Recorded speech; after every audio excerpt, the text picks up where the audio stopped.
Hey, how's it going? My name is Trevor, the Wealthy Warlock, and I'm here with Tink Er Bell. Hello, Tink Er Bell. How are you? Hello, I'm good. How are you? Very well. Now, we're here today for a very special time to help shed some wonderful magic and weave some wonderful threads of tapestry that we call experienced reality. I wanted to get you on camera today to talk to you in depth about who you are, what you do, why it is you do what you do, and how that has an impact on other people and the world on the whole. So, who are you, Tinker? I'm a lady of the divine. Excellent. The best kind.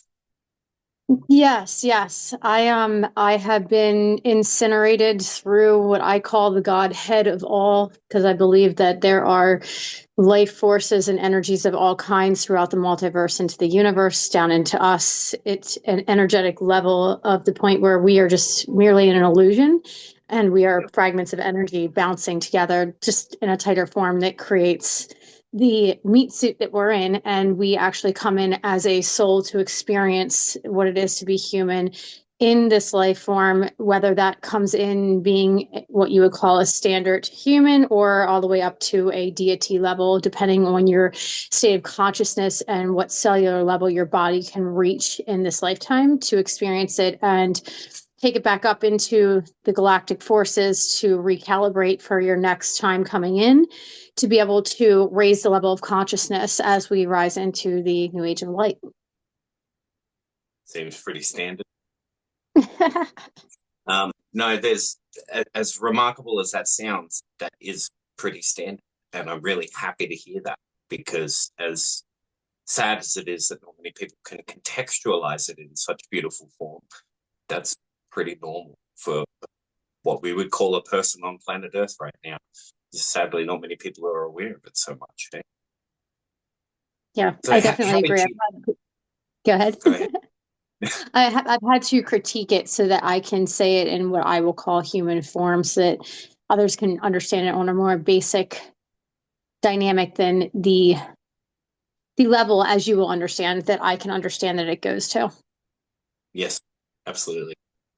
Well, I guess a good place to go from there would be how did you know first that what you do is different and not just fanciful color book imagination?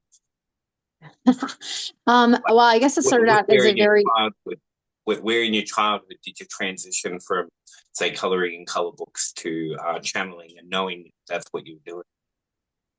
well, I would say that for my whole life it was unconscious. I didn't realize what I was doing. The area where I'm from in the United States, I am very well known locally, and a lot of people fear me. And I didn't understand why I was talked about so much because it was so unconscious what I was doing.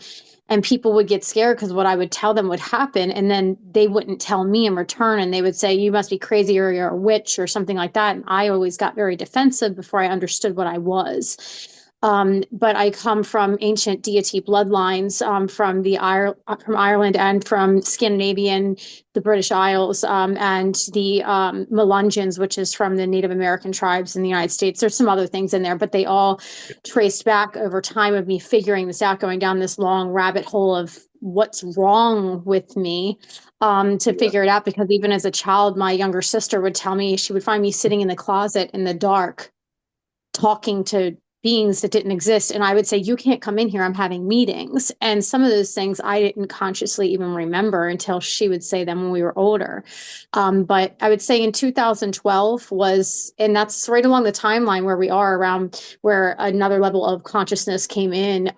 I gave birth to my youngest daughter. And while I was pregnant with her, I started having massive awakenings.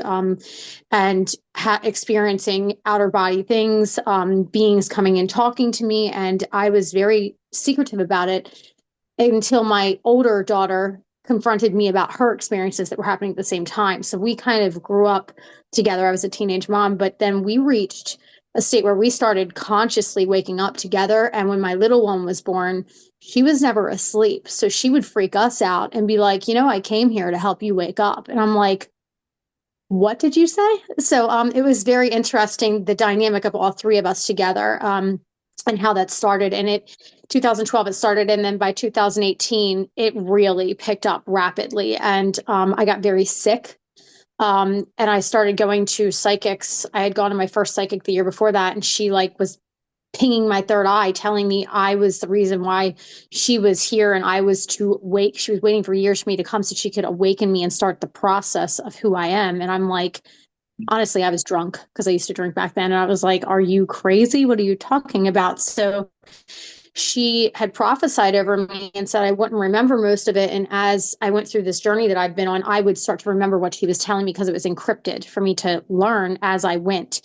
Everything she said to me over a 7-year span of time happened, including people that came into my life, situations that happened, me getting sick, having to leave. I was a registered nurse, a very high level, like in management. I left that entire world, went down rabbit holes of all kinds of holistic practices to find how to heal myself because Western medicine told me I was having mental issues and I wasn't really sick.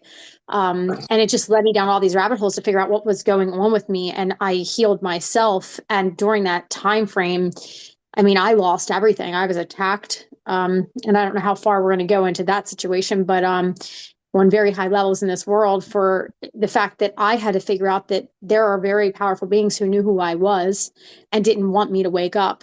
So I've been through a lot to get through this, including sleeping in tents at time and losing everything I had and having to rebuild. And I utilized the business I was told in 2022, build it and they will come, which is what I do now. I didn't even know what I was doing. I just knew that I was extremely tapped in. I could read energy. I could tell you like my grandmother called it my bullshit meter that I had. And she was like, you have one beyond what I've seen. And then I started realizing that when I touched people, they were healing. And I had no clue what that was until I found out about, energy healing and things like this. And I had very high level. I was very blessed and fortunate to have very high level teachers come in and find me through this journey and would very quickly tell me like you don't understand like what you are, but very quickly you're going to rise up to another level. And it was almost as if it was a tornado and a hurricane mixed together, my awakening. It was very violent. I had to live in the woods for about 6 months in a tent to be able to keep myself balanced during the biggest part of it. Because I couldn't be around society because I was afraid they might lock me up and put me on meds. Yeah, I understand. Yeah, yeah. There's that's a huge thing and very important. There's a big thing going on in the world at the moment where a lot of this stuff is actually getting a lot more traction and grounds for discussion because of the way in which we have centralized information sources now. Go back 20, 30 years ago, it was a lot easier to ostracize this information from itself. Nowadays, it's a bit harder to do it. So there's too many people that are getting together and going, well, this is happening for all of us. Whereas 20, 30 years ago, before the internet, it was a lot harder for us to do that. So we're a lot easier to be gaslighted and shown to be insane in a lot of cases.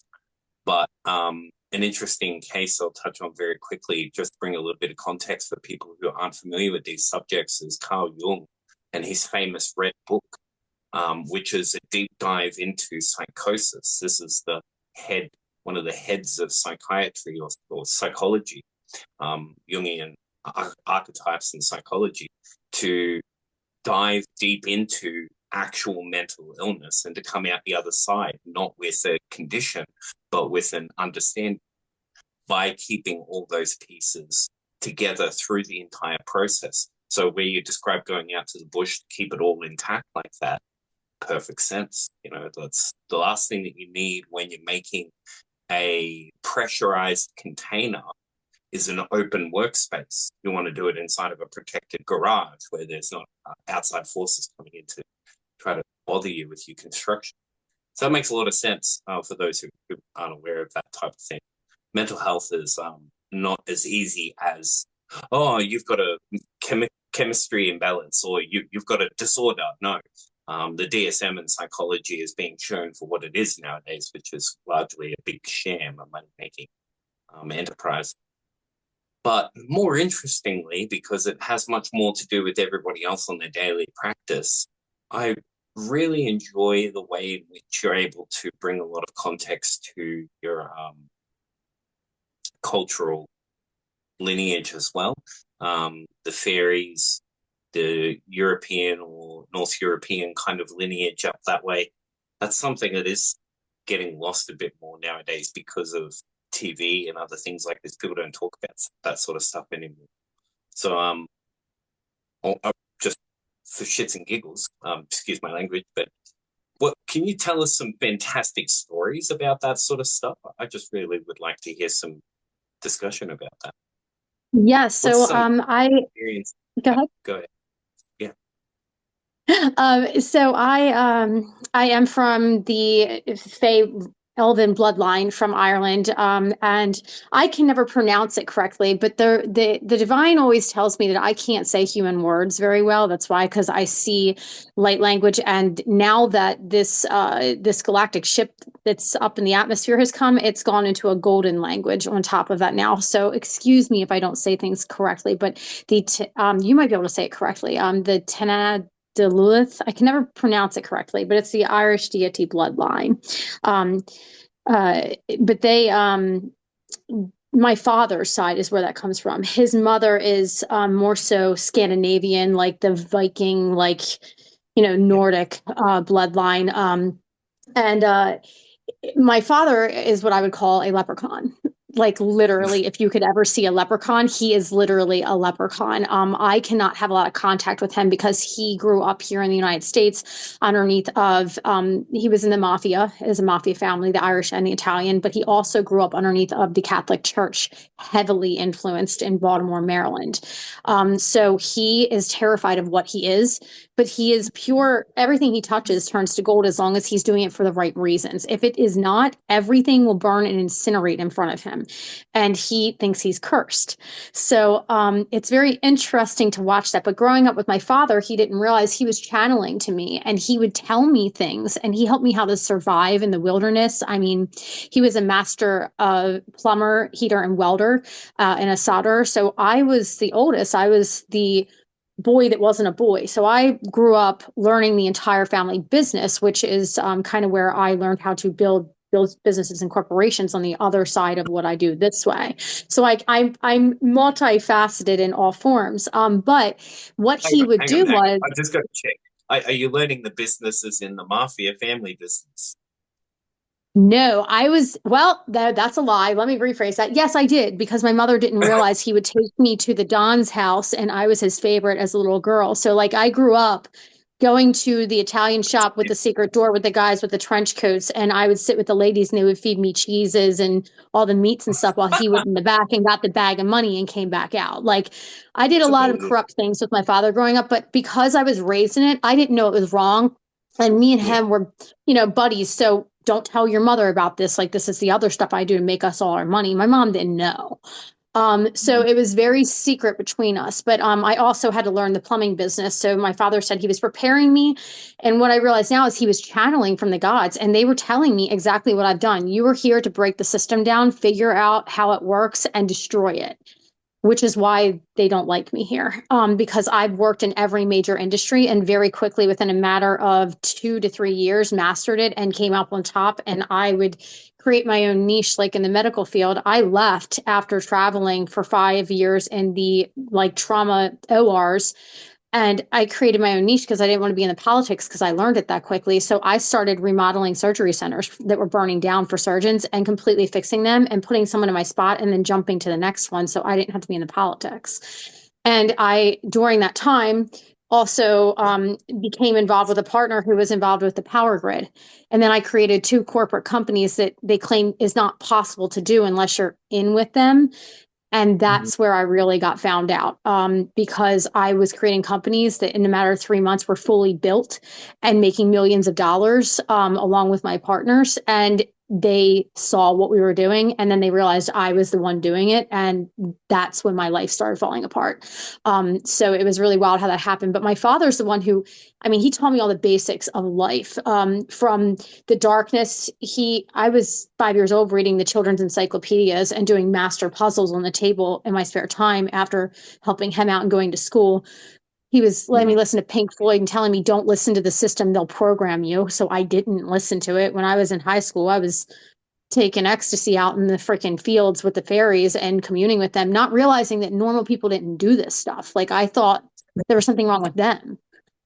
So I grew up on a 100-acre farm, and our land is very sacred. It is full of springs, which is called like the Lady of the Wells here. It has ties into the European settlers when they came over with King Arthur and them with the Native Americans. There's a lot of history there, but we owned what my family still owns, one of those sacred lands, and they don't even know it. I figured this out through being tied into the Native Americans later. So I'm on these sacred lands, and me and my sister, who's younger than me, I was the leader, and I'd pull her out. We'd be gone all day long in the barns, in the back fields, in the meadows. We would see fairies. We would talk to the plants. I've always been able to hold birds and wild animals. They come right up to me. And I thought that was normal because that's who I was. But that's the Fae side. But there's also a lot more in depth that people don't understand about. I've met a lot of Irish people here, and I've been in Tennessee. I've gone in Nashville, and I remodeled a shop there, a psychic shop, and a lot of tourism comes through. And I would be standing out front, and people from Ireland would run up to me, and obviously they're drinking, and they're like, "You're not a human. What are you doing here? Why aren't you in Ireland?" And I'm like, how do you know this? And they're like, you're elven. You're literally a fairy. We know what you are, and you're hiding amongst the humans. And I start laughing. And they really told me what I don't know, because in the United States, we're in a bubble here.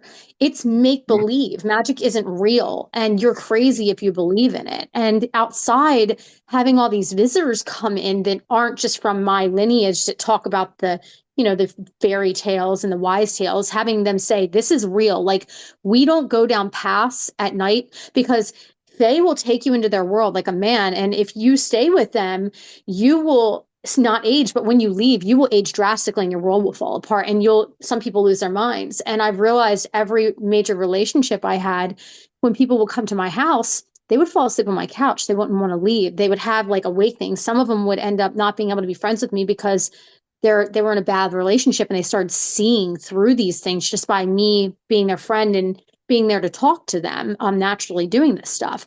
I mean, I've caused a lot of divorces, but a lot of goodness came out of it, just by being there and helping them awaken, being in my presence. So these people come in and they're like, you realize just your energy alone will awaken people to magic and realities that are beyond a normal human mindset. And it really started making sense to me because it was forbidden to talk about anything in our family that had to do with magic because they were so religious. Like, it was forbidden to go to a psychic. We were told you go to hell if you went to a psychic, and I'm the black sheep. So I'm like, I'm going to a psychic. I'm doing it. So finding all these bits and pieces out, that I hold very deep glamour to the point where people will tell me things that they don't even know they're telling me. And then as soon as they walk away from me, they'll completely forget they told me what they told me, their deepest, darkest secrets.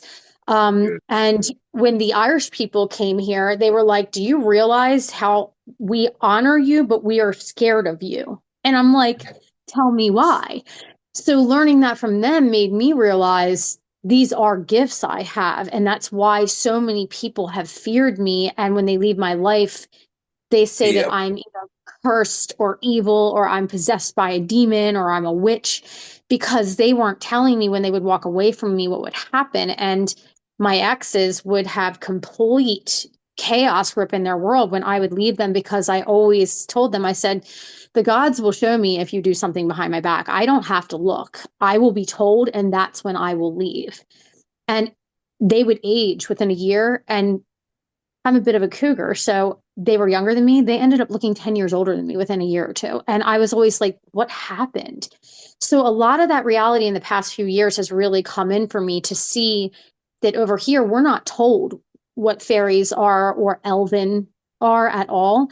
And to have what they call outsiders here come in and, I mean, just come up to me on the streets and telling me about what I knew, but I didn't know factually. All I knew is it's fables. But for them to say this isn't a fable, like this is reality in other Yeah. places, was really interesting. I have a way of being able to read through someone's mind very quickly and tell who they are, what their intentions are. And for me, it's a psychological game to let them show themselves to me, because I know I'm so protected by what I call the divine forces.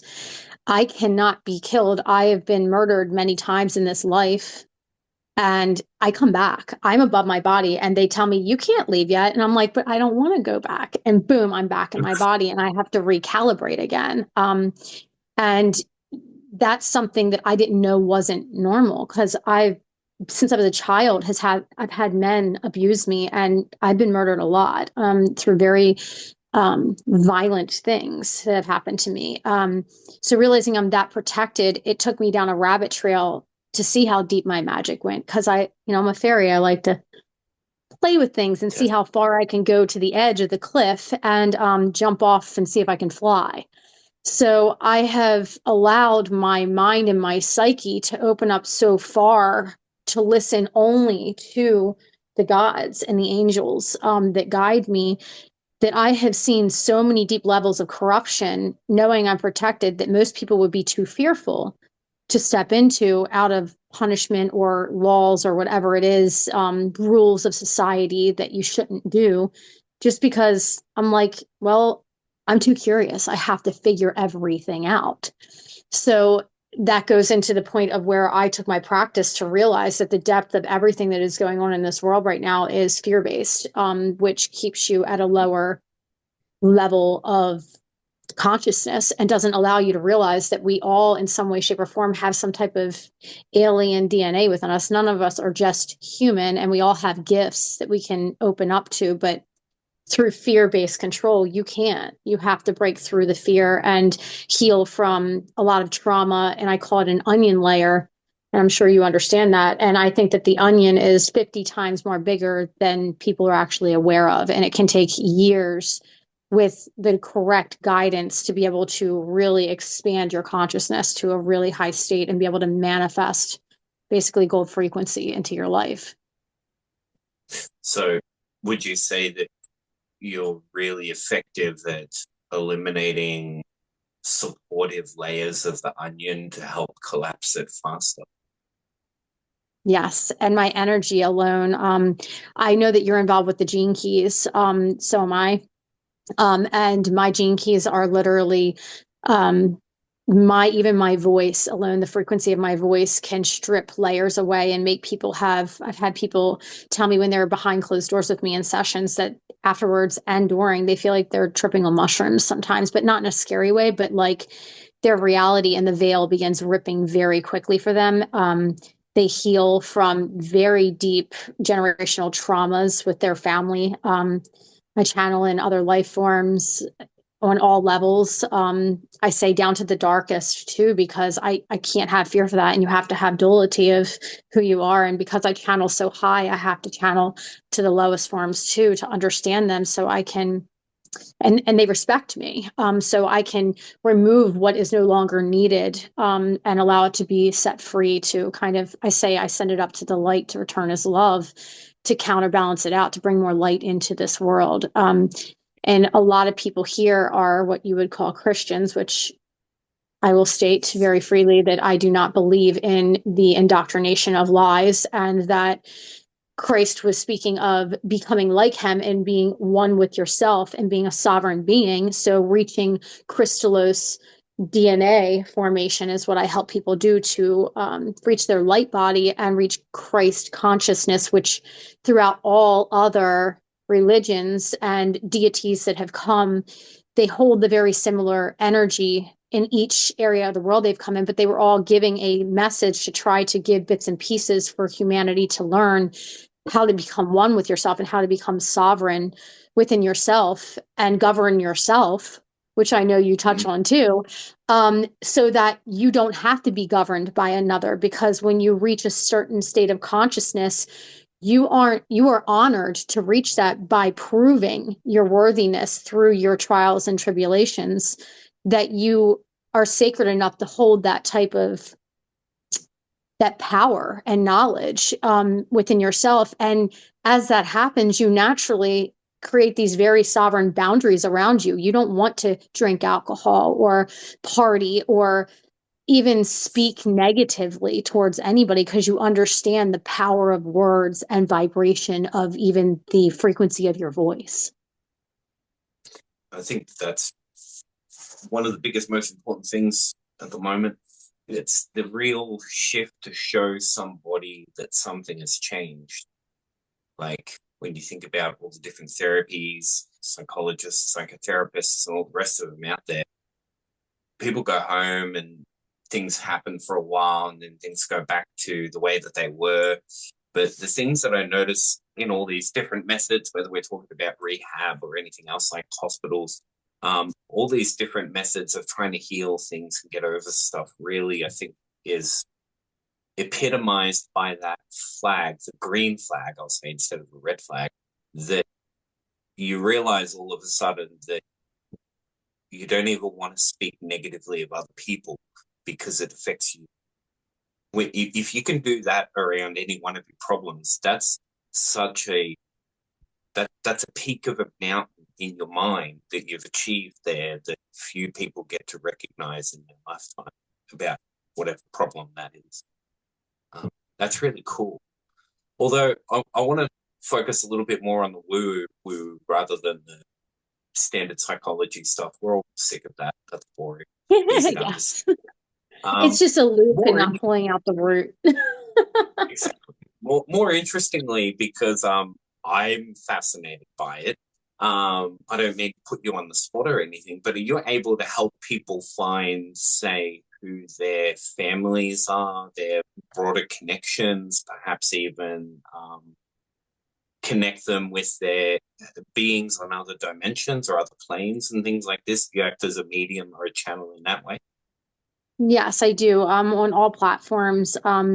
That is, I do a little bit of everything. So when I am channeled with a client behind closed doors, I tell them this can jump all over the place, but the entire point of it is that I'm hitting all the major points each time that need to be activated in you. And I say I'm kind of turning keys within your genetic DNA and coding to turn you on, because the truth is we aren't waking anybody up. You have to wake yourself up. We can assist you and guide you, as you know, but it's your job to put in your soul's work. And I can't even work with people unless they're not even drawn to work with me, unless they're on a high level of consciousness where they're like, I know this shit's real and I want to Mm-hmm. dive down the rabbit holes to really dig in. Because like I said, I've built CEOs out of men, and that is as you know, that personality is very hard to break through.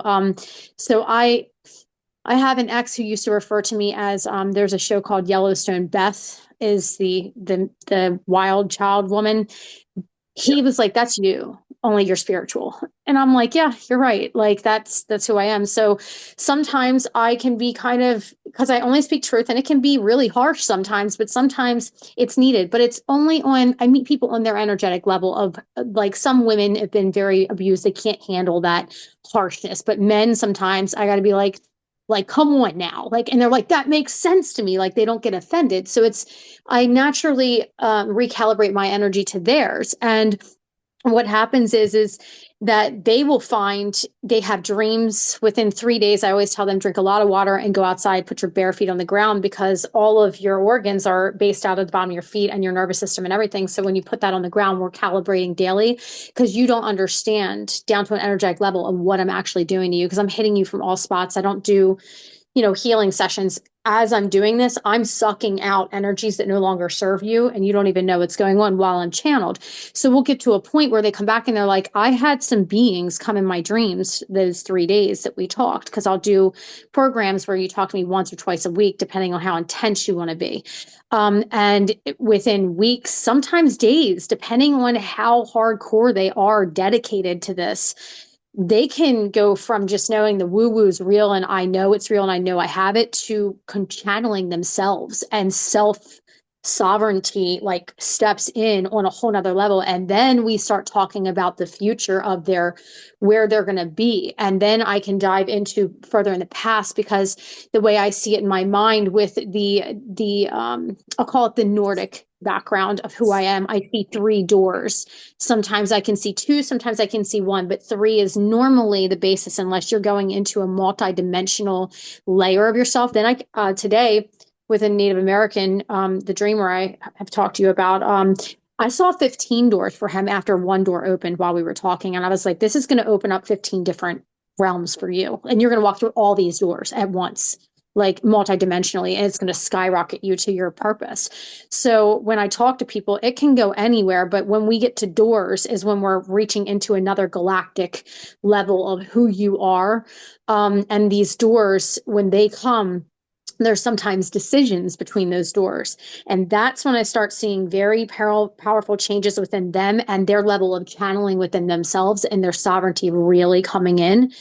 And that's where things get a little wild and really woo-woo with things that happen in their realities. Today, someone I just had three doors open for a week ago told me, I literally wanted to play today if with my mind at work. I thought of someone and they literally 10 minutes later walked in the door and they've never been to my work. And I was like, there you go, Yeah. mastering it. So it all depends on their soul's contract of how quickly they wanted to wake up during these times, their level of awakening that they're supposed to be on. And as Yeah. I'm sure you understand, I call it a pyramid because everything's a pyramid to me, because there's three corners. It's 369 is a very big reality for me naturally. And as you look at the pyramid of the beings who are here to help bring in this new earth that we are walking into, you have different layers and levels of where they are just meant to be. And I always say, from the ant to the eagle, we're all one. It doesn't matter. Without one piece of the puzzle, we are not whole. So there is no ego in where you are within that pyramid, but you'll wake up to a certain state of consciousness. And then what happens is everyone underneath of you, you filter in information underneath of you, and the beings up here, there's fewer people that they'll end up working with and channeling with and having in their reality. And they hold very high level of power. And then it goes down and down and down into what, and this is not me saying this is how they say it, the peasant level. And I hate saying that, but I hear very ancient, medieval, and beyond that words. So it's not to offend anybody, but because I always say, if you are on the peasant level, when I'm working with somebody, I'm like, look, you are very powerful in what you are. You need to go feed the homeless. You need to help others on that level because you have the heart space and you have the energy that can handle that frequency. And that's a very big honor to be that humble and do that type of work. So it's interesting the different levels and layers that I work with people. It really is. Peasant is I a see your fascinating your word. brain is cooking. I can see it. Yeah, I'm pretty sure peasant, if I recall in its roots, because law is a fascinating one and it's heavily involved in everything that is spiritual in our world. Hence why it's still sworn on the Bible and got the Vatican behind it all. But without getting too much into that, all of what you're saying there is fantastic and I love it. God, where did it continue? Um, I was very blessed with a small period of time to be running a psychic development academy online with a wonderful woman before she passed away.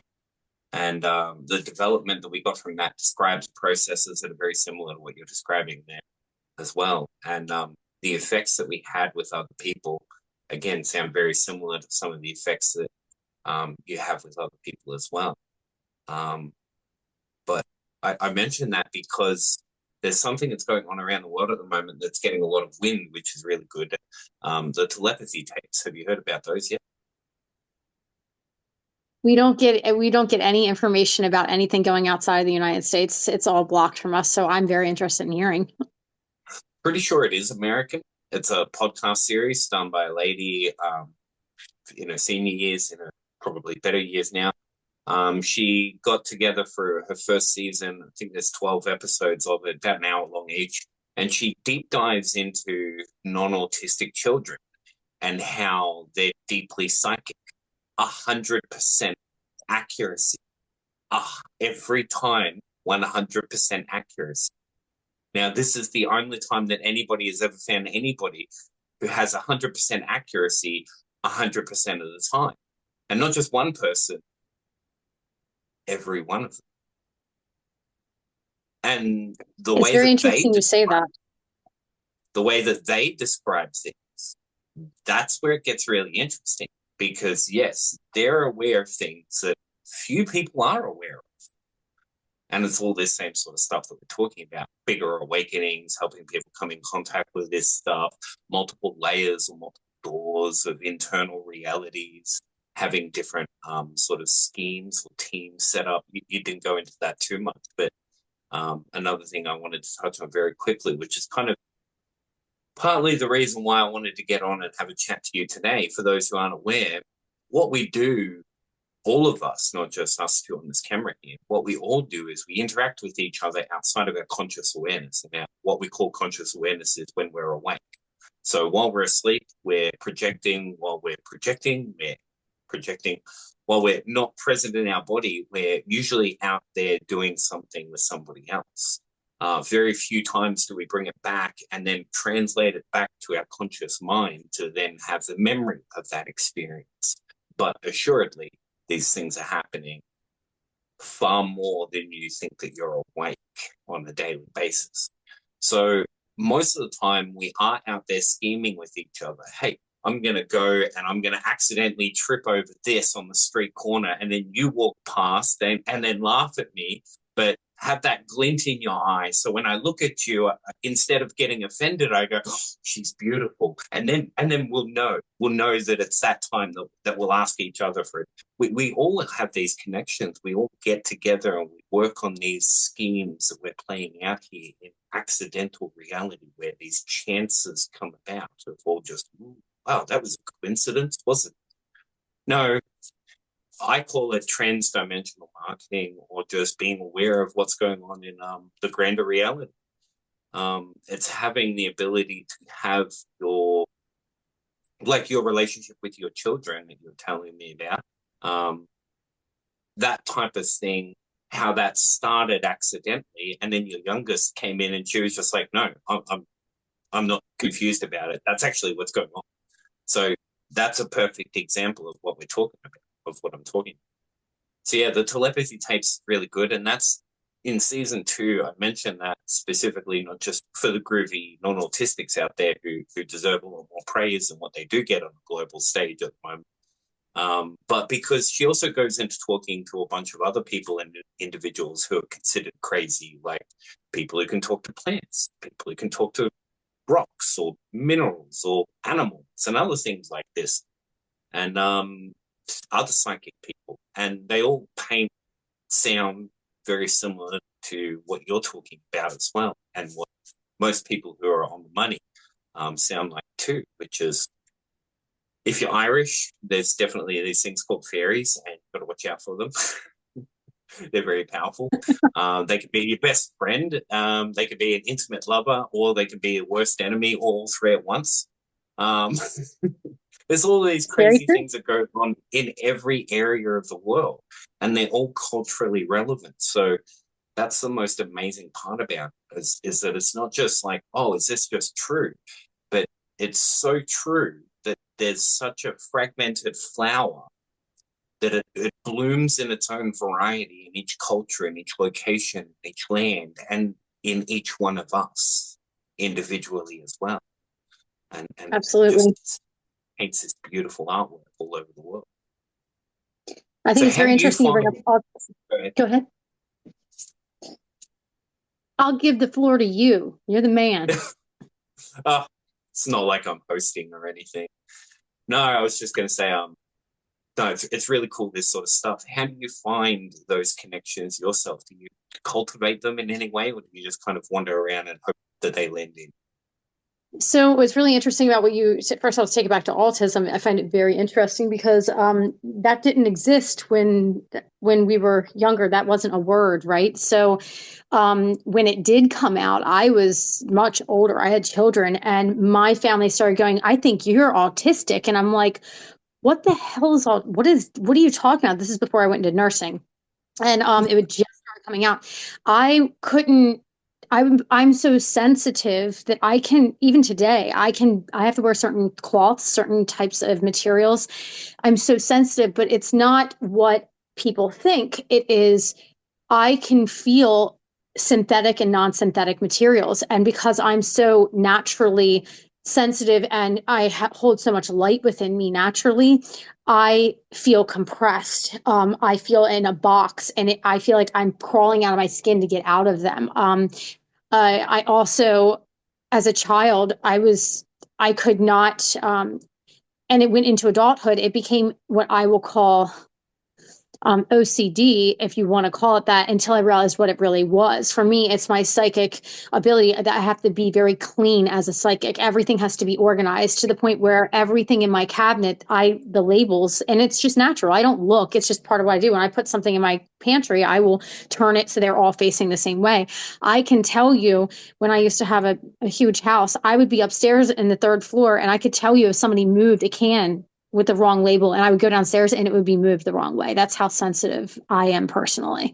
So I totally understand that. And what's really funny is I work with autistic children too. I work with children a lot because they're so much like sponges. They haven't been what I'll call programmed yet. So Yeah. what happened was 2021, this happened by accident. We had I'll say a colleague who had a son who was about 3 years old, turned 4, had to go to preschool, and was running around in the front yard, rolling in mud, taking his clothes off because he didn't want to go, like literally losing his mind. And I said, bring him over to the house. I want to meet him because I find through being a nurse, I always studied psychology on my own. I didn't do psych, but that's, just something I wanted to do. So I wanted to meet him and see, because I'm like, there's always an underlying thing. There's always something going on. So he comes over and they're like, he won't talk to you. He's never had a conversation with anybody. Within 2 minutes, I had him out back at my pool. We were discussing rocks and the formation of the energy down to a molecular level of rocks. He was 4. And they're all sitting in our patio, like in total, like terror look on their face. And I'm looking up and I'm like, what is wrong with them? Because I didn't realize I naturally work well with them, right? So I'm sitting there with this little boy for 15 minutes. They said he's never sat still that long in his entire life afterwards. They said he's never had a conversation with anybody. And they didn't even understand that he could understand what quantum physics was. Because I was like, he knows quantum physics. And they're like, how do you know? I was like, I don't know. I've never studied it. I just have always known what it is. And they're like, what the hell? And I'm like, these are engineers. So they understand. They're like, how do you not, you didn't go to school for this? I was like, no, I've did my whole life. I just understand because the other part of what you said is me and my children, we can look at the grass move and hear a message. We can see the sky and hear a huge message. When it comes to water, if I ever need a deep message, I can turn on a faucet and put my wrists under it and I can channel prophecy. So and I have a candle lit because it really allows me to stay balanced when I have fire around me. So it's interesting to me coming from a Western medical background, then studying everything else, and then working with children of all forms, from abusive trauma to different levels of what they call the spectrum, on how powerfully gifted they are. And if they were trained correctly and had the correct teacher that was not, that had good intentions, they are here to change the world, literally. Yeah. Yeah. But With we have, big, as big a society, paintbrushes. Big paintbrushes. Yes. yes, yeah.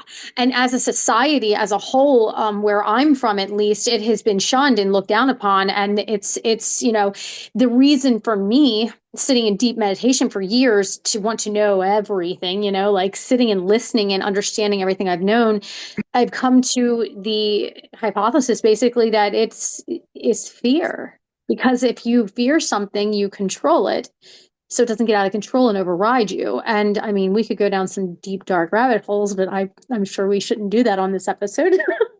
But when you pull the fear out of them that there's nothing wrong with them, for me Exactly. personally, very quickly, they awaken up to very powerful gifts within themselves and they start being able to live in this world as they are told through the program words. You can't live in the world like a normal person, which is literally programming them to have a faulty system when it's meant to be multidimensional.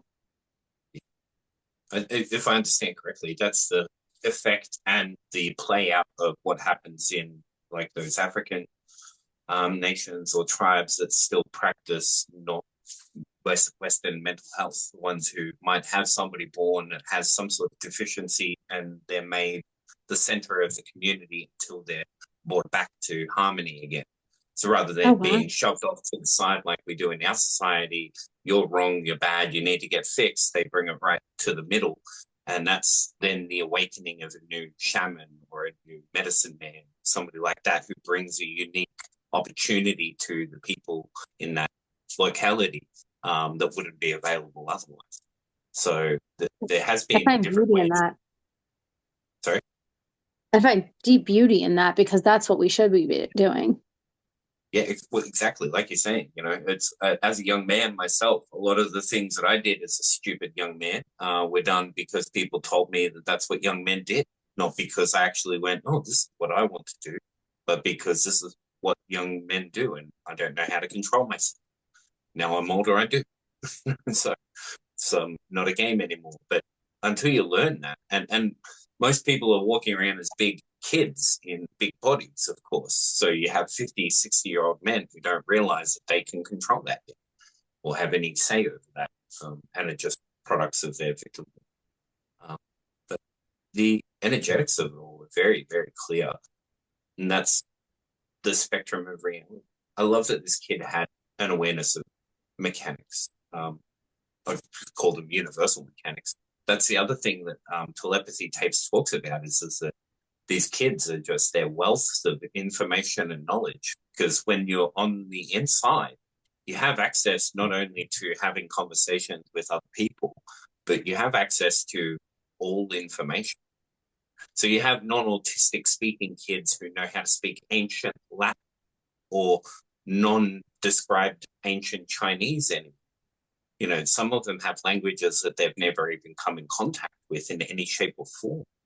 And that defies everything to do with logic because the go-to on the whim of any psychologist is you probably saw it peripherally as a 3-year-old child and it was brewing in your subconscious mind until it manifested into your conscious awareness as an adult. It's like, yeah, okay.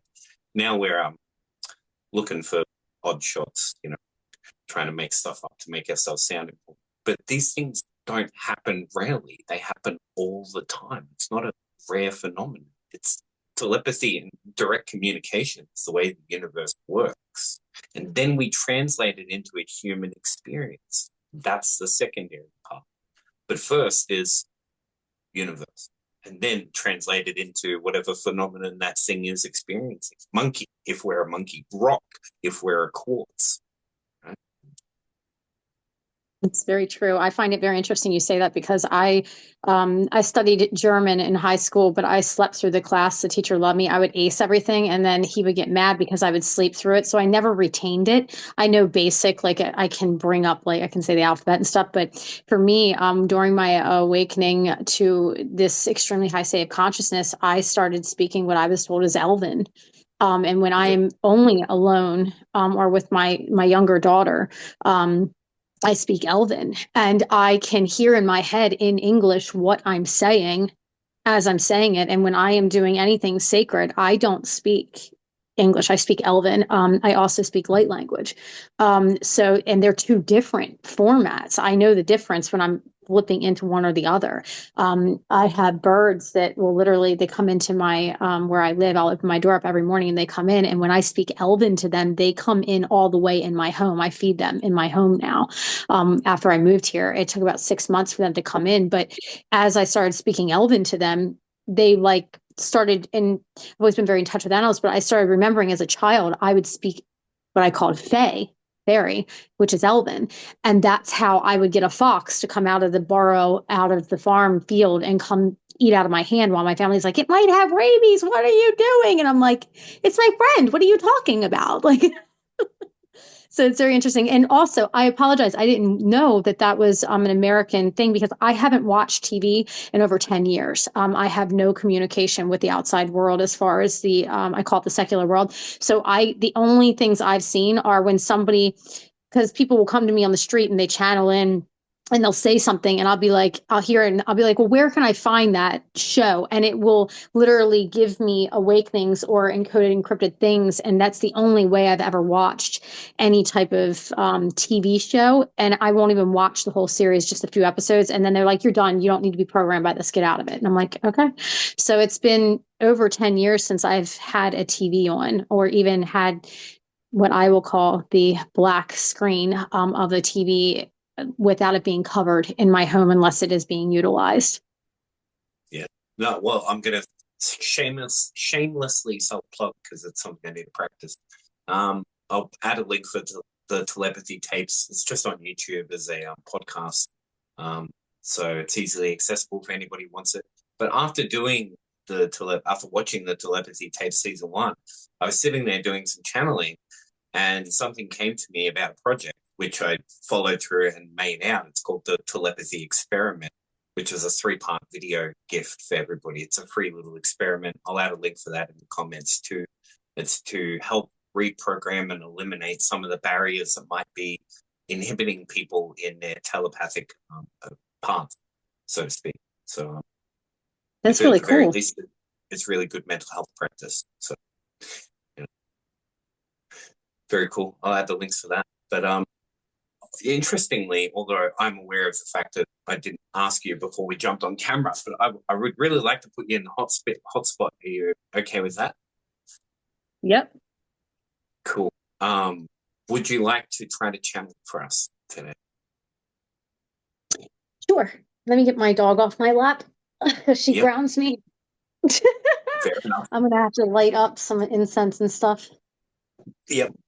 I was just thinking about something for everybody who's at home listening. So something probably to do with what's going on around the world. And they've already got a message in mind. And it's funny because you were literally right on point with what I just had downloaded into my mind that they want to say. Yeah. I just need to get myself prepared. A lot of people speak when they are connected with their memory and past experience, and their mind brings all the parts and pieces together around what they speak based on their past experience and their memory. I do that, but I do that with my channeling as well. So I bring my channeling directly in with my speaking, and I find that it has a direct influence on how accurate my speech is. That makes a lot of sense to me. Yeah. All right.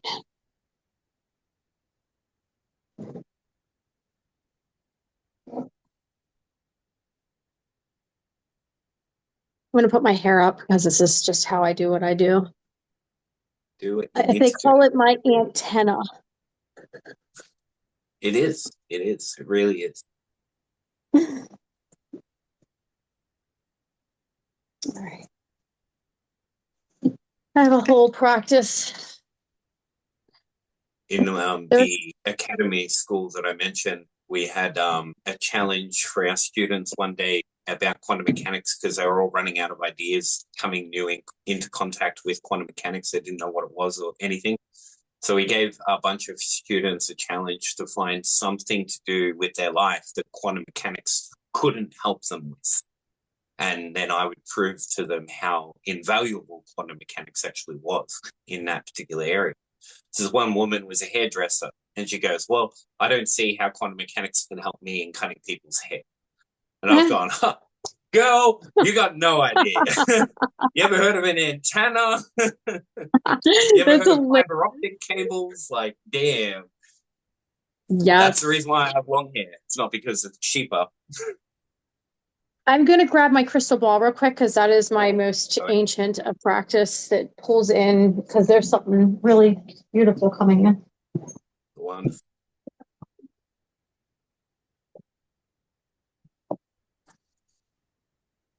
Right.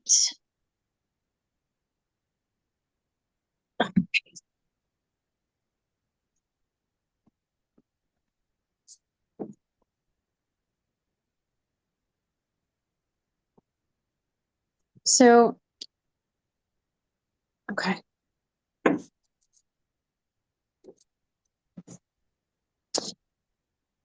The message I have is very specific.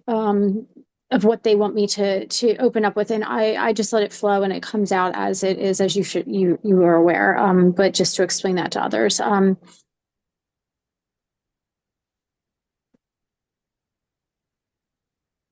Okay. So she needs come here. This gets interesting when she sits on me when I have the crystal ball. So look, my magic dog. Thank you. You're grounding me in. Okay, so very specifically, the beginning of this, and if I stutter, it's because it's coming, it pours in so quickly that I have to slow it down sometimes. The way that they would like me to come through to speak to you first off, and to for the human mind to understand how channeling can work. There's a very specific message. So when you're in a dream state, what happens is when you say you have a being that comes and speaks to you, say your grandmother comes in and you have a dream and it's your grandmother and she's giving you a message. There's a huge possibility that that is not actually your grandmother that is giving you that message. That message could be coming from a galactic force that is, if you saw the form of what it truly was, it may scare you. So instead of coming in an entity form, if you want to call it that, or an energetic frequency that is too much, they will take the shape and form of something that is familiar and comforting to you, such as your grandmother, and they will come in and they will speak to you. And when they're speaking to you, they're delivering a message to you in a way that is comforting to you so that you don't become scared, you don't become shaken, awaken out of the dream, and you can handle the entire message. And a lot of people don't understand that a lot of their dreams that they have where they're like, my grandmother visited me, it really freaked me out, that it could possibly be something much higher in the universal forces delivering a message to you through light, love, whatever it is, a warning, some type of dream that is giving you a vision that could become reality. And when it happens, you have a deja vu moment, things like such as that. So that is the basis that they wanted me to bring in, but this is wrapping into something much deeper. Right now in this time, the level of consciousness that others are reaching and the level of awakening where people are getting the gifts, especially today with the energetic frequencies of the skies, is starting to really rapidly speed up into this new year, our gifts on a whole nother level that we're realizing we have higher level gifts. So this is similar to what I channeled this morning for someone, that you see very famous psychics out there, very famous channelers out there that are speaking to the Galactic Federation and things of that sort.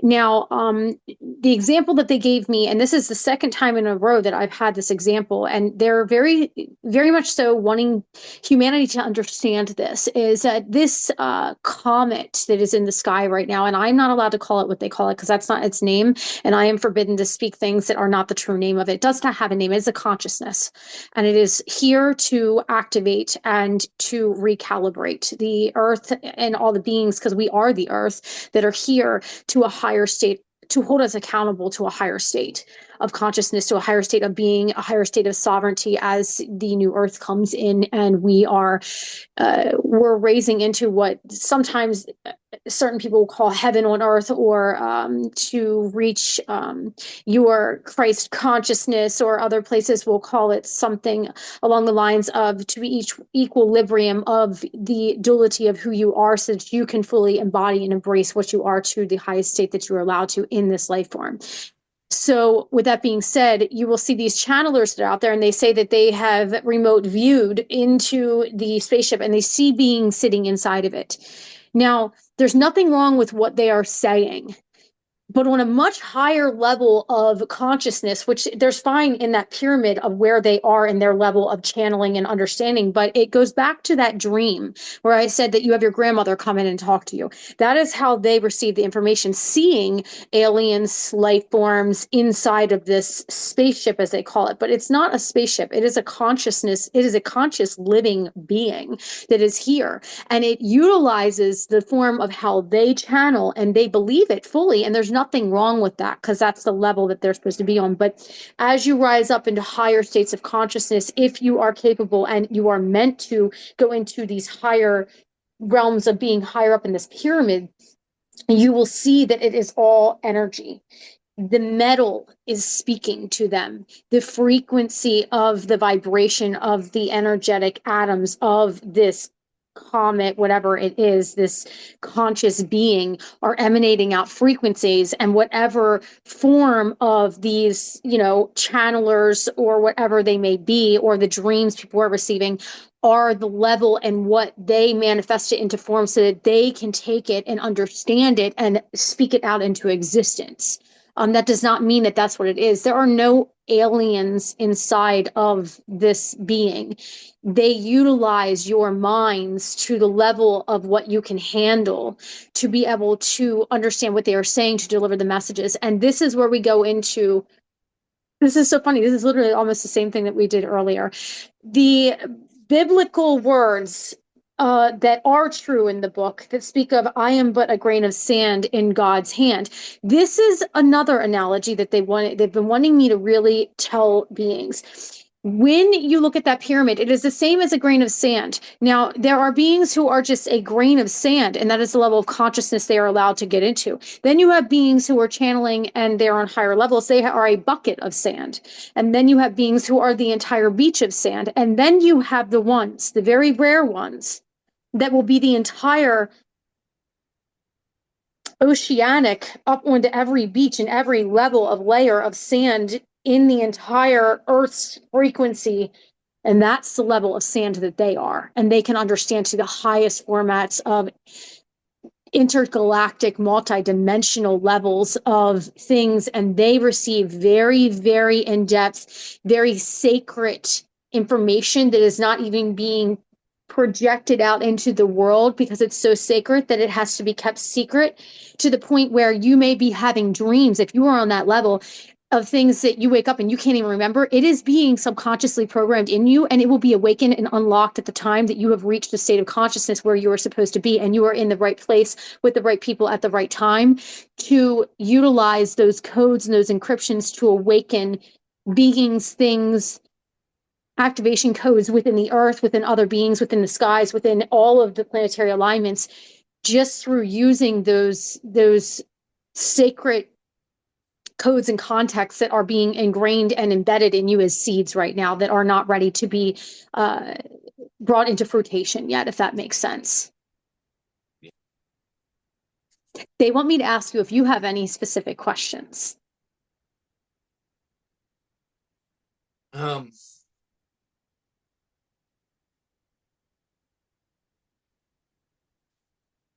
Ones that I always have are geared towards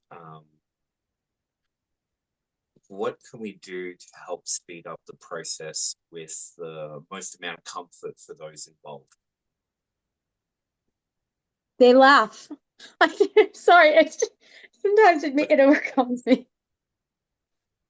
There is nothing you can do to speed up. What is meant to happen will happen when it is meant to happen, and you already know that, they said. That's the reason why I don't have questions, is because I know the answer to them. But whenever I ask a question, especially Tarot's classic for it. Hey, Tarot, tell me the answer. Why would I? You already know. Shut up. It's like, yes, okay. I'll stop being silly. I already know. So then my question again would be more around, rather than explaining to me, because I already know, can you put into form a way in which will help activate some people out there in their mental formations that they encounter this video in, when they encounter this video at that particular right time, to help them unlock the moments that they're going, just be all that you can be in this moment for the service of others, basically. Absolutely. The first thing that I stress is they want everyone to be aware of and know that you cannot force your evolution. Your evolution is meant to unfold naturally. The best thing you can do is live in the moment, which is the hardest thing for a human being to be able to recalibrate out into. And spending time in nature is, as you know, the most important aspect of this, because the earth is being activated into its old. Okay. Sometimes I have to translate the words. They're using the word paradigm where it was fully tapped in to heal and activate us to be consciously fully aware to our highest capacity, where we could live for hundreds of years to thousands of years because we were so healed at all times by the earth, and the earth is going back in that direction. It is healing you, it is activating you. So there are a few things as you go through this, so you can keep yourself grounded, because some people, as you know, will, to a level, we all go through a level of psychosis during awakening. We just have to be able to recalibrate. As I said, staying out in nature, camping a lot, going in sacred practice of putting your feet into running water. It is live water, it is God, it is consciousness, it is all knowing of everything, and it will give you what you need and take away what you no longer need. It doesn't serve you. It's very sacred. Open running waterways, especially spring water, fresh spring water falling out of the sides of mountains, especially for me. But what they're showing me is that the simplest things matter. The materialistic things will melt away. Remember that you are not human. You are a soul in a human body, and everything materialistic around you has been painted into your reality to keep you here on a lower state of consciousness. And these things will naturally be pulled away from you to allow you to learn to appreciate the small things that truly matter, which makes you humble, which is a huge part of the process of awakening, is humbling. And that you will start to see little signs from them. They will show you feathers or coins, or you will see something miraculous happen, an eagle swoop down in front of you. Like, most people are not consciously aware of that. That is a huge sign. That, you look up the spiritual meaning of that for you. Angel numbers are a huge thing because they use numbers through frequency to the point where you could see 444, look it up, and 2 hours later see it again, and it could have a totally different meaning through using the consciousness of the internet to switch the words to mean something different to guide you. But don't go too deeply down those rabbit holes, because that's how you get stuck in psychosis. You just have to float along and breathe deeply through your belly and know that you need to think through your heart space and not use your monkey mind, and practice meditation in any form. That could even be washing dishes, because water teaches you to calm your mind down. There are a million different ways to practice meditation, not just sitting in stance like this. Like, that's very hard to do in the very beginning, especially when you try to shut your mind down and you realize how frantically your mind has been programmed to run naturally. And that they want you to know that you are perfectly imperfect just as you are, and that you are here to fine tune yourself. And that takes time. It can't happen overnight. And that you will reach the state of consciousness that you are meant to in the right timing. Do not force it. That can be dangerous.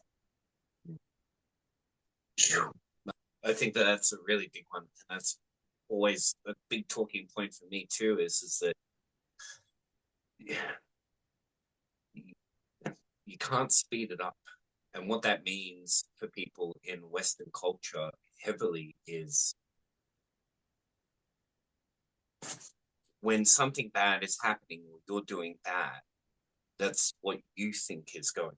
What you think is going on is not necessarily what's happening in reality. And that's where your programs start to overlay upon what's actually happening, and then side skirts it towards where you want to push it a little bit more. So if you're concerned, if you're layered in fear, then that's where you'll start to choose the more fearful options out of these things. Being aware of how you come in contact with information and lock onto information using mental energy is a very valuable tool.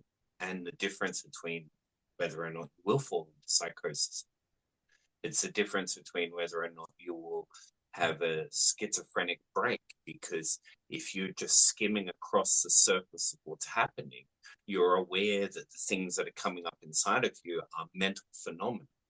If you're under the assumption that everything up here that is going on is you, and that's what you are, then you will be broken apart and thrashed upon the rocks of life, and trauma like that will happen.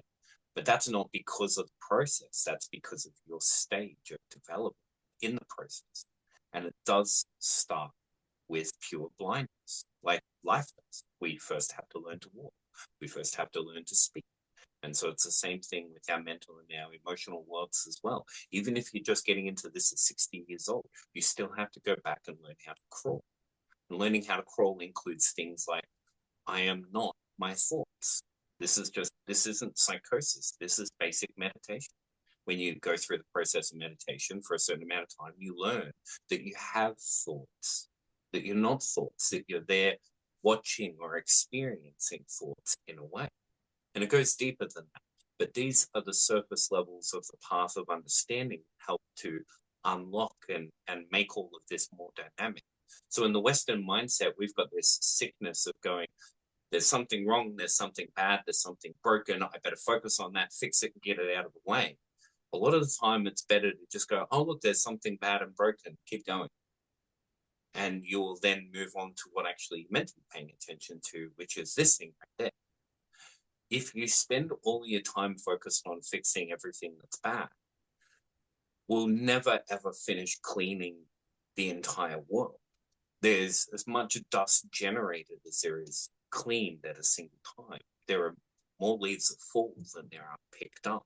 There's more things that break than there are things that are created. It takes faster times to destroy things than it does to create things. So the focus is for us as human beings, and this is the Western sickness, because we identify with what we think of as right, what we think of as good. This is the forms of psychology that we're taught to think of as we grow up. Well, I can turn this into a money-making project. Why would I do that? Well, it's worth my while. That's why I'll think about doing it. All of these things are chains that we have that limit our capacity to freely flow with what's happening in our life. But the presence of the moment will give us the awareness of going, oh, that bucket of grief that I was trying to run away from, after processing it, has brought me closer to my estranged daughter. I wish I had known that 5 years ago. I probably would have done it before, right? So being aware of how your world comes together, how you construct the chains around what can change or not, is heavily embodied in not speeding up our paths, as I framed the question, but has a direct impact on how we slow it down, I'll say instead. And then we start getting frustrated because we feel like it's slowing down. We want it to speed up. It's not about speeding it up. It's just about being present for it and not getting in our own way like that more so. So I just want to add a bit more context to that. That was beautiful. And they utilize this is very interesting that we're going to go down this rabbit hole. The darkness within this world. It has been proven very recently through files that had been released that even the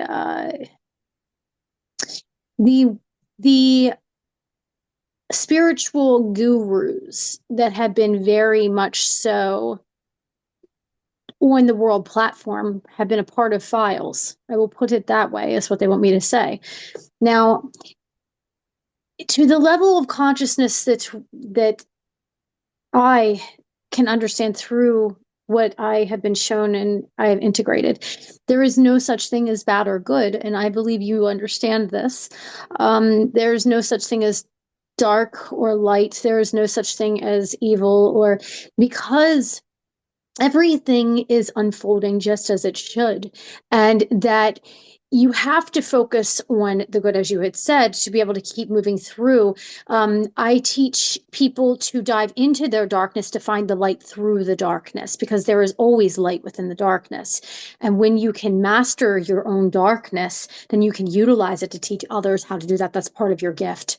And even this list that these beings that were very high level, who no longer are here with us, or may be here, depending on where they are, if they were speaking true enlightening words, which some of them were, they still had a soul contract. Although they fell into darkness, they still had a soul contract in their ability to come here and speak truth within their darkness. So they are still utilized. So I can't even be upset with the fact, when I saw that, it did not shock me, because they're like, you know, the truth. There's like darkness and everything, but it's, can you utilize the darkness around you to utilize that stage? Even if you were put on a stage through that level of the world powers to be, to utilize that to your highest consciousness that you possibly can, to emanate out as much light in that spotlight that you're under, knowing that you're doing the best that you can, and hoping that others will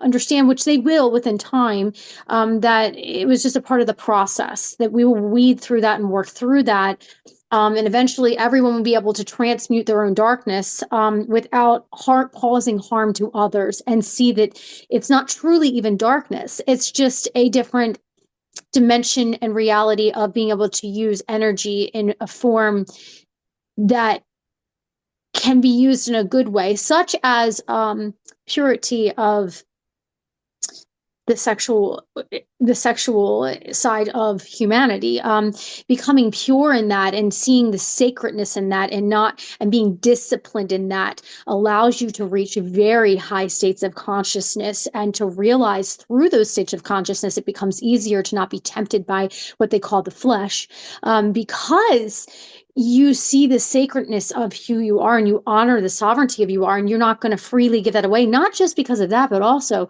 anything that does not serve your highest purpose, or a being that is not on your frequency and level of honoring themselves. You're going to pick up their energy and lower your frequency. And after all the hard work that you have put in, is it truly worthy and worth bumping yourself down 5 notches that took you 10 years to get to, just for a slice of flesh? And that's the beauty that I see with a lot of my clients who have gone into their own sovereignty and have been very celibate at this point in time for months to years now, because they are seeing how pure they truly are, and how honored they are by the divine, and how deep their gifts can get, and how powerful they can be within themselves and in their reality of the universe around them.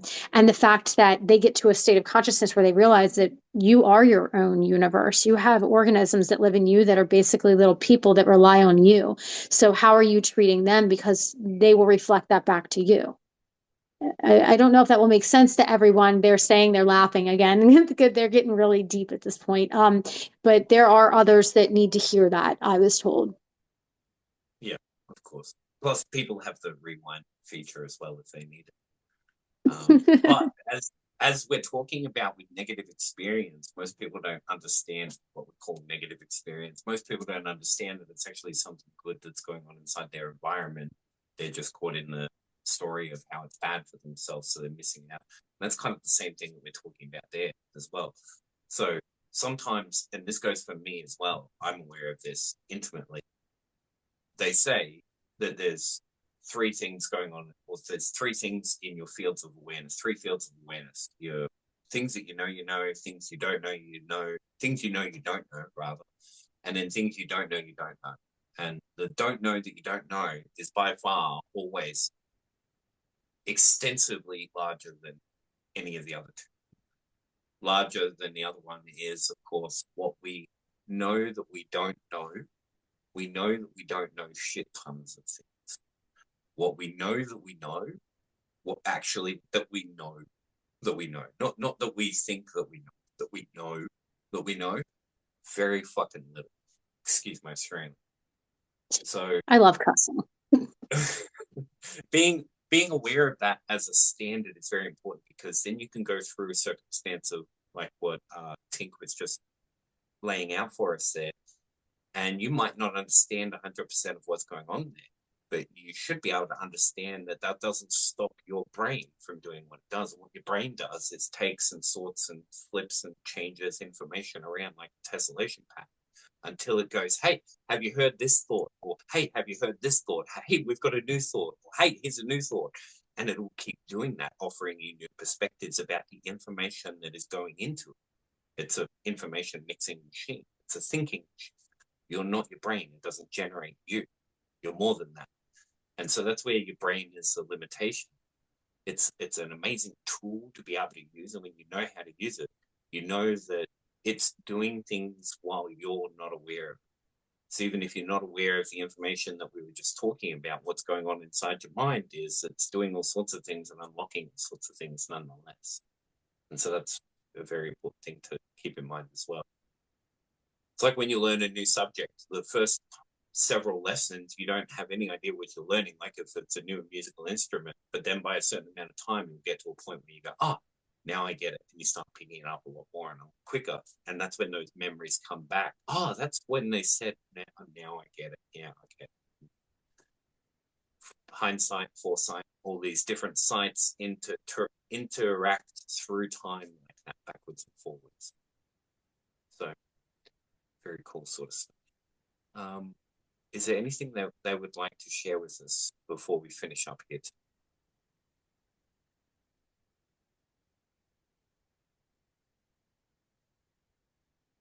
First off, to thank you for allowing the time and space to allow this to happen, because it is a very important week.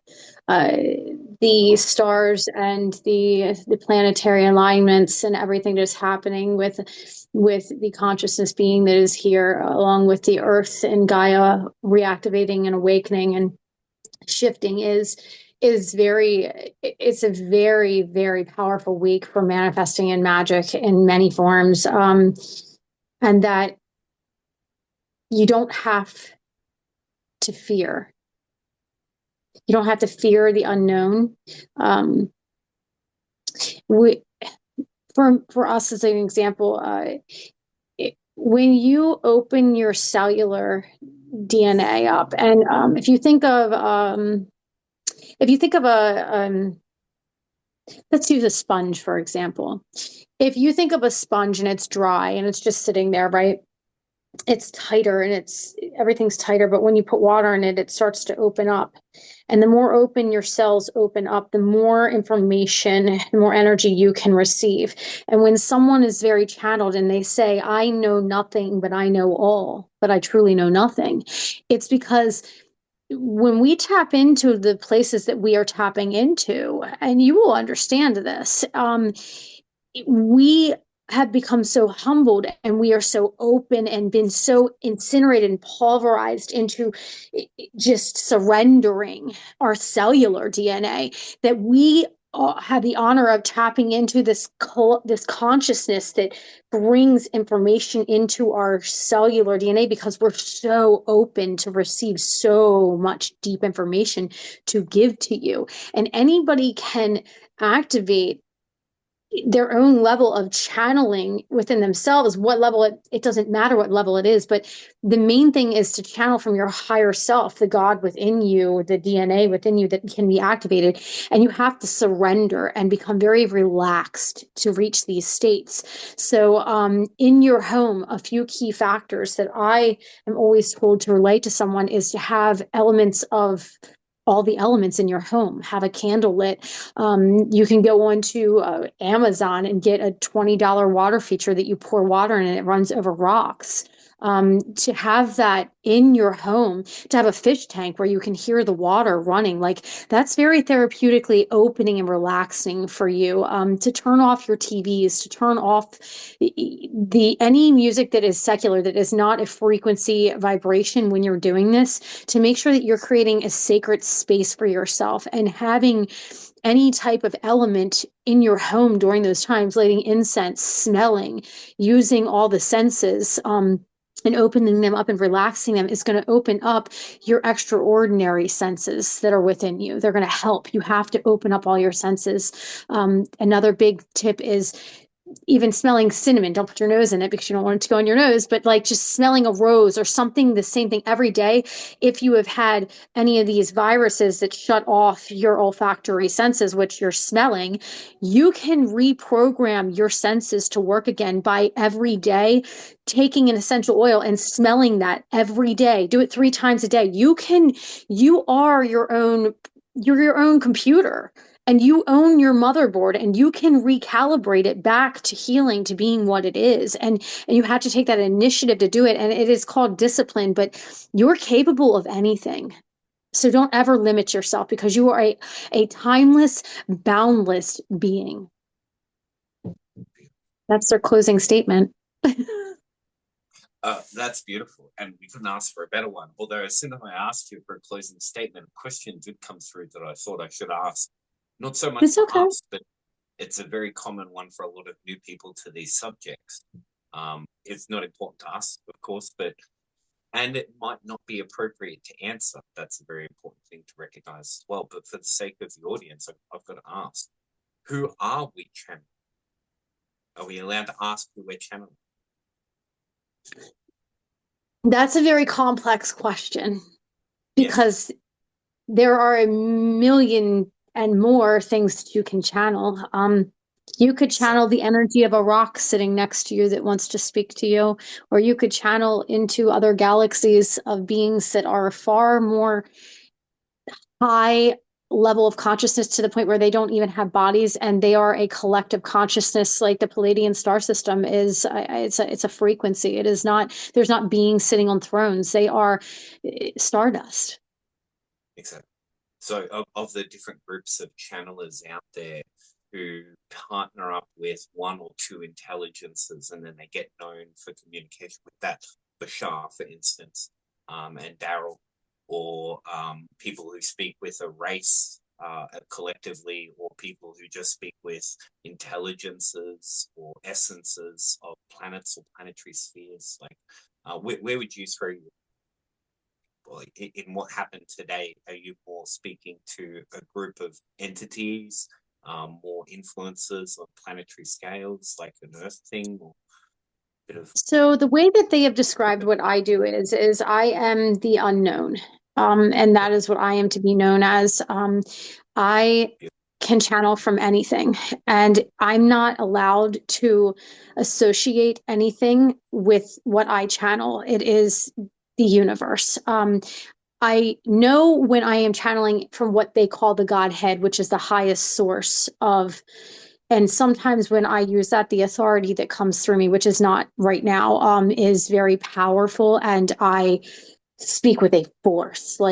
My voice gets deeper and more demanding, and usually that is when the human society of this world, which I will call the elite society that is in control, need to be yelled at. And I do that. I mean, my Facebook is just channeling, and I look wild and crazy sometimes. And I had to learn to accept it because all of the gods speak through me, all of the angelic forces, all of the earth elements, everything that you can think of, and things that I'm not even aware of. So normally, unless there's a very specific message like this past week, some very ancient Egyptian cat deities came through me to incinerate fire when some beings that control a lot of things in this world that are doing darkness. And it was on a live, because I channel live on my Facebook, and I come on randomly. They make me, and I will say in those times, I will come on, I'll be like, I didn't want to do this, and I am literally on fire, because if I don't get on when they tell me to, I will be incinerated with fire. I will be drenched in sweat and I'll feel like I'm burning inside until I listen to what they're saying. They say, do you want us to stoke the fire up? And I'm like, I don't want to deal with that today.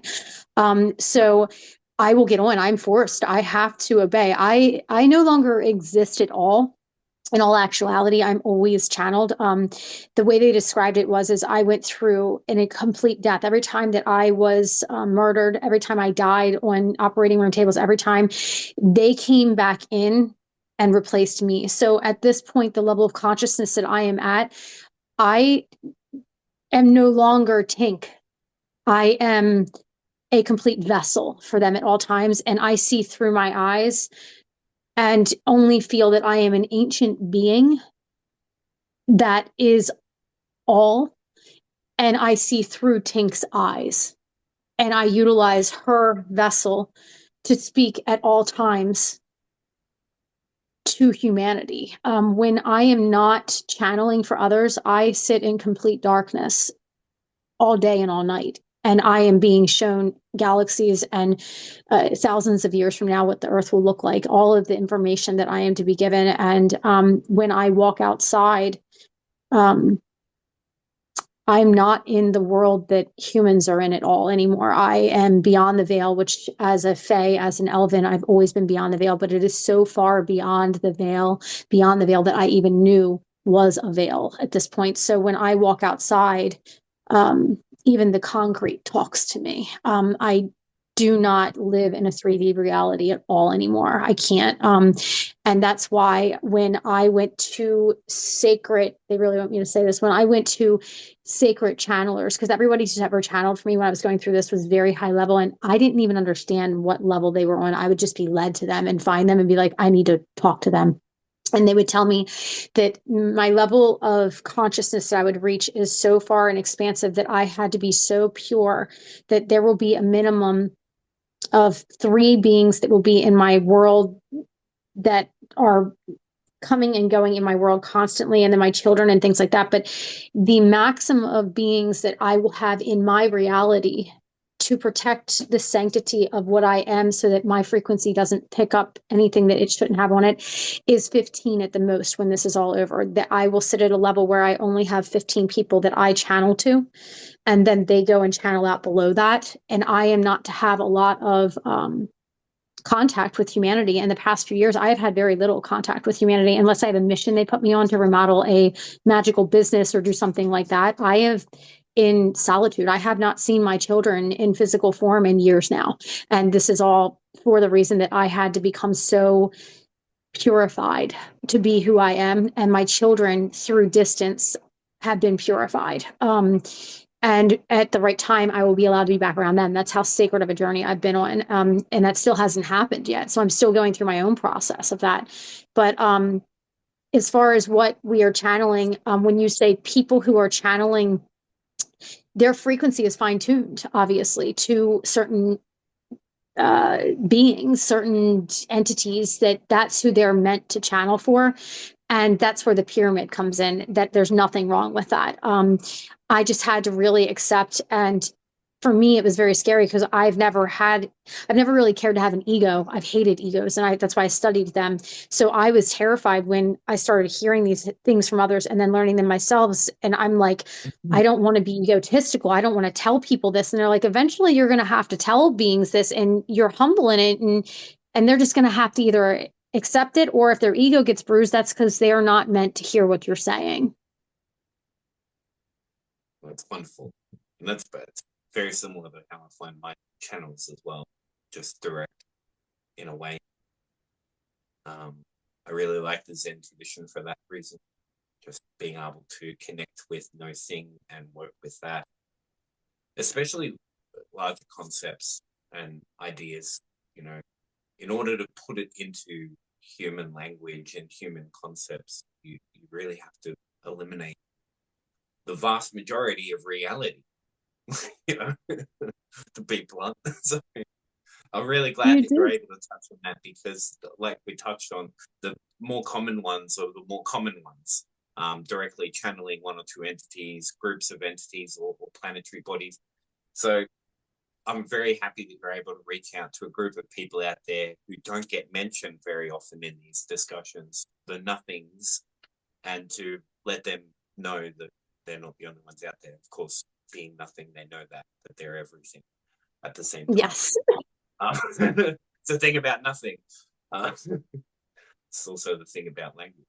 You can't talk about nothing like you can't talk about everything. You can only talk about this or that, so it's very limited. Yes. But if also another thing is when you channel, people don't, I have to tell people, and they have to understand this, when I channel specifically, I know that this is part of my sacred contract, that I have to let them know that you have to understand when people are channeling for you, when beings are channeling for you in general, no matter what species we are,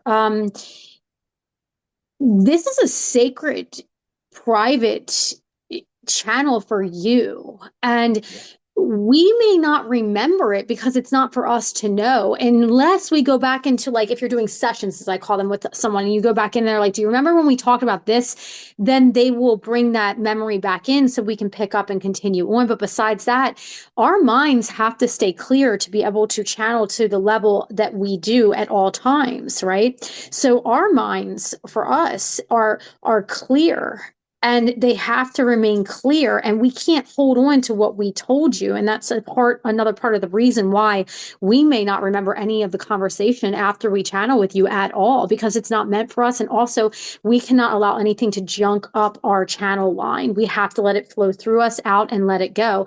And that's a very deep sacred practice, as you know, of discipline, to be okay with knowing the unknown, but knowing nothing at all, to be able to do that on that level.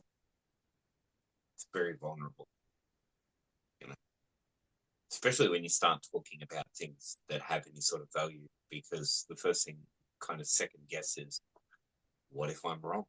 You know? And So that's many part of ways. the discipline. Exactly. But Well, here's something else when you say that they want me to bring to you is when they were training me, they would laugh at me. They're not kind to me at all times. They mess with me a lot. Like they fuck with me a lot, and they think it's funny. So when I would say, "Well, how do I know that?" They'd be like, "Well, you got to wait and find out. It'll come back to you because you're now working with clients, and they'll come back and tell you, and then it gives you more confidence that you know nothing, but you know all." And that is a whole nother rabbit hole that you go down when you're channeling, to be able to learn to trust blindly. And they show me in my mind's eye the old game where you put your arms out and fall back and hope to God somebody's going to catch you. That game is basically what you're doing to be able, you can't hold on to basic reality to be able to tap into these realms, as you said earlier. yeah, that's it. To start with, in the academy, the psychic academy that I mentioned, we started with doing lesson plans and lectures and things like this with dot points that we wanted to touch on as reminders, because we were channeling in our education. But it very quickly just became literally that, just channeling what we were meant to be channeling in that moment for that class. And that was exactly what needed to happen, of course. So really cool sort of stuff, you know. What's your dog's name? Tutu. Tutu. Wonderful. She is, say I'm not a dog. I call her a fairy dog. Yeah. She's been through, I got her when the fire, I call it the hellfire of my awakening began. Yeah. I got her. And she has lived in the woods with me. She lived in a car with me at one point of time, and she was a puppy. And she's a silky terrier, which they are usually really wound up. And I train my dogs as PTSD dogs too. And I've gifted them to a lot of people, but this is the first dog I've had that I have not gifted to someone at some point in time. People used to say, "There's something wrong with you. Why do you give your animals away?" I'm like, "You don't understand. They're not for me. I love them, and they are with me for a time, and then it's time for me to give them to someone who needs them, who really utilize them." But she is very sacred to me because she's the first dog I've ever had, and I've had many dogs in my life that I've ever kept. And she would ground me when I was in the woods and I was losing my mind. As I say, I went into the woods to lose my mind and find my soul. This dog would nudge me. I mean, like smack me with her nose when I was out into other galaxies and I would forget to eat, like Yeah. for 12 something hours sitting in a zone, staring and receiving information. She would nudge me and bring me back in and push me towards my food. So she is a very sacred being to me. It's beautiful. That's really Thank good you. to hear. That's the kind of thing that you would, I want to say hope for, but it's probably better to say expect. Animals are very intelligent like that, and especially with the people that we call their owners, the ones that they partner with and connect with. You know, yeah, it's an eternal bond. So families of all Absolutely. kinds. You know. Well, thank you so much for your time today, Tink, and all of the pleasure that you've been able to help us out in understanding and revealing for us today in the gifts that you have. Is there anything you would like to share with us before closing? I'm just honored to be here in the space. It's taken years, and a lot of heartache and blood, sweat, and tears to get to this level of my life. And through us connecting a few years back, when I saw your face, as you said, we know each other when we see each other, and I had a vision of us doing this together at some point in time, and that was about 2 years ago. So I'm honored to be here with you, and I'm excited to see what the future holds for everyone and for us and where this is all going to go. Wonderful. And if there's anybody out there who would like to reach out to you for some more information about things, where can they find you? So I am on Facebook and I am on YouTube. Right now, I have shut down all other social medias. It's just become too much energetically for me, because I can take in too much. So it is Tink Er Bell. It's literally Tink and then a space space Bell. I can give you my information. My YouTube is also under Grace Under Pressure 1111. But I can give you the links if you'd like, so you can put it in this. Definitely. I'll whack them in the description, of course, as well. So yeah, you can find Thank them. you. Yes, especially coming up to the end of the year, understanding how to finalize a cycle like a year and begin a cycle, a new one, is such an imperative thing and something that we fail at in Western culture, as is embodied by the classic, oh, let's make a New Year's resolution and not do any of it. And then laugh about it every year like it's a good thing. Like, come on, people, if you want real change, it's here for you. And it's actually multi-dimensionally fucking incredible stuff if you're ready. Absolutely. Yes. So with that, thank you so much for joining us, Tink, and everybody else. It's a pleasure to meet you all. And we'll call it a day. Have a great day. Thanks. You too.